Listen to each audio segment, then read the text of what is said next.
কিছুদিন আগেই নিজেকে বিশ্বের সেরা ৫ স্ট্রাইকারের একজন বলে দাবি করেছিলেন আর্জেন্টাইন স্ট্রাইকার লাউতারো মার্তিনেজ। তারপর থেকে যেন নিজেকে হারিয়ে বসেন এই বিশ্বকাপজয়ী স্ট্রাইকার। অধিনায়ক হয়েও ম্যাচের পর ম্যাচ বাজে পারফরম্যান্স করে পয়েন্ট টেবিলের তলানিতে নিয়ে যাচ্ছেন ইন্টার মিলানকে।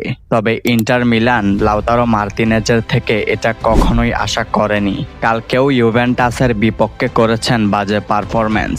একজন স্ট্রাইকার হয়েও কোনো গোল করতে পারেননি। রেটিং পেয়েছেন ৬.২।